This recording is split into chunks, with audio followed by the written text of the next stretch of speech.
this week we're going to look at one of the most controversial chapters in the Bible, Mark chapter 13. And one of the reasons it's so controversial is that some people use Mark 13 as sort of a roadmap to the end of the world. These are all the signs that are going to happen before Jesus returns. But I don't actually think that's the context of Mark chapter 13. And what I'm going to argue is that Mark 13 was already fulfilled in the first century.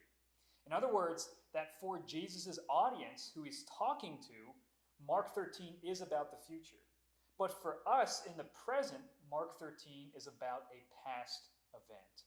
And that past event is the destruction of the Jewish temple in Jerusalem in the year 70 AD. That was a massive, world-changing event for the nation of Israel. And I think that is what Mark 13 is actually about. So just to give you a way of understanding this passage, the best way to look at it is a simple outline. Mark 13 is divided in this way. First, Jesus gives a prophecy about how the destruction of the temple will happen very shortly. That the entire temple, which is about a quarter of the size of Jerusalem, will be flattened. The second part is a response or a question by the disciples about what the signs will be that the temple will be destroyed. And the third part is Jesus gives two signs, what's called the beginning of birth pains and the abomination of desolation. And these are two periods of intense suffering that are going to lead up to the destruction of the temple in 70 AD. So with that in mind, we're going to look at the first part where Jesus gives a prophecy and the disciples respond with a question. This is verses 1 through 4 in Mark chapter 13. As he came out of the temple, one of his disciples said to him, "Look, teacher, what wonderful stones and what wonderful buildings." And Jesus said to him, "Do you see these great buildings? There will not be left here one stone upon another that will not be thrown down." And as he sat on the Mount of Olives opposite the temple, Peter and James and John and Andrew asked him privately, "Tell us, when will these things be, and what will be the sign when all these things are about to be accomplished?" So again, like I said earlier, Jesus is saying, look at this city. Look at all these buildings. Look at this massive temple. It's going to be cast down. It's going to be flattened. And the disciples are like, what are you talking about? I mean, this is like catastrophic. You're talking about like a major event in history that's going to happen very shortly. How do we know that this is about to happen? So Jesus is saying this in 33 AD about an event that's going to be happening in 70 AD.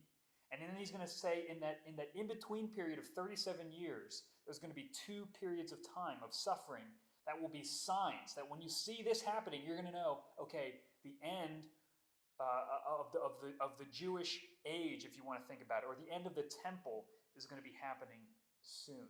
Now, why is the temple destruction so important? Well, Jesus has been hinting about it. If you think about the parable of the fig tree in past chapters, that God is going to judge Israel for rejecting Christ as Messiah. And one of the ways that God will judge is he's going to destroy the center of their worship. And one of the things in Mark is that Jesus fulfills the Old Testament. He fulfills the temple. He fulfills the sacrifices. So once Christ comes, the temple and the sacrifices and the priesthood are no longer necessary. And God is going to, in a very literal and physical way, clear them off of the stage. And that's why the destruction of the temple signifies a change in God's, in the way that God is working in the world. He's no longer going to be confined to Israel and the temple, but now the gospel is going to go through by the Spirit, through the church, to the nations.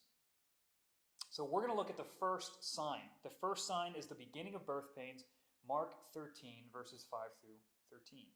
And Jesus began to say to them, "See that no one leads you astray. Many will come in my name, saying, 'I am he,' and they will lead many astray. And when you hear of wars and rumors of wars, do not be alarmed. This must take place, but the end is not yet. For nation will rise against nation, and kingdom against kingdom, and there will be earthquakes in various places, and there will be famines. These are but the beginning of the birth pains. But be on your guard, for they will deliver you over to councils, and you will be beaten in synagogues, and you will stand before governors and kings for my sake to bear witness before them. And the gospel must first be proclaimed to all nations. And when they bring you to trial and deliver you over, do not be anxious beforehand what you are to say, but say whatever is given to you in that hour, for it is not you who speak, but the Holy Spirit. And brother will deliver brother over to death, and the father his child, and children will rise against parents and have them put to death. And you will be hated by all for my name's sake, but the one who endures to the end will be saved. So Jesus says after he dies and he rises, and he leaves his disciples, there's going to be a period of time called the beginning of birth pains. And it's going to feature all kinds of natural disasters. It's going to feature wars and rumors of wars and lots of persecution. The disciples are going to have to testify before governors and kings. They're going to be thrown out of synagogues. They're going to be hated for the sake of the gospel. But in that time period, the gospel will spread to the nations. So what's he talking about here? Well, we have a lot of historical evidence from historians like the Jewish Roman historian Josephus that talks about lots of earthquakes happening. There was a Roman-Jewish war during that time period. There was a lot of unrest, a lot of false prophets and messiahs popping up after Jesus' ministry finished. So we have evidences that these actually happened in the first century. But also when it comes to the disciples preaching the gospel to the nations and having to testify before kings and being thrown out of synagogues, I mean, that's the book of Acts. That's exactly what happened in Acts. The Spirit of God helped them speak and testify under immense suffering and persecution. And even though it says that the gospel must first be preached to the nations, I don't think that's saying that the gospel reached every single nation in the world. That can't be the case because they didn't know about America or they didn't know about Australia. What he's talking about here is that the gospel will be preached to all the Gentile known nations in the Roman Empire, beyond the walls of Jerusalem. And that's, again, what happened in the book of Acts. But after that section, after sort of the book of Acts is finished, then there's a period called the abomination of desolation. That's verses 14 to 23. But when you see the abomination of desolation standing where he ought not to be, let the reader understand, then let those who are in Judea flee to the mountains. Let the one who is in the housetop not go down, nor enter his house to take anything out. And let the one who is in the field not turn back to take his cloak. And alas, for women who are pregnant and for those who are nursing infants in those days, pray that it may not happen in winter. For in those days there will be such tribulation as has not been from the beginning of the creation that God created until now and never will be. And if the Lord had not cut short the days, no human being would be saved. But for the sake of the elect whom he chose, he shortened the days. And if anyone says to you, look, here is the Christ, or look, there he is, do not believe it. For false Christs and false prophets will arise and perform signs and wonders to lead astray, if possible, the elect. But be on guard, I have told you all things beforehand. So what's going on here? Well, there's going to be an intense period of suffering that Jesus calls the tribulation, a time of trouble. And this tribulation is going to be unlike anything else before. Now, again, this sounds like the end of the world. But I think in the context, the talking about nothing happening like this since the beginning of creation is really a hyperbolic kind of a phrase that people in that time would use to say, it's going to be really, really bad. It's going to be a cataclysmic, world-changing event for this nation of Israel. And that's exactly what the destruction of the temple and the invasion of Jerusalem by the Roman armies did.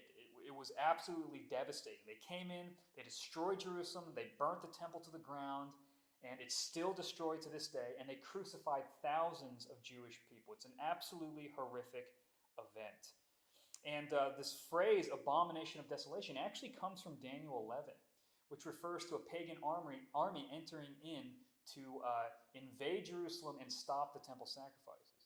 And again, that's exactly what happened here in the first century.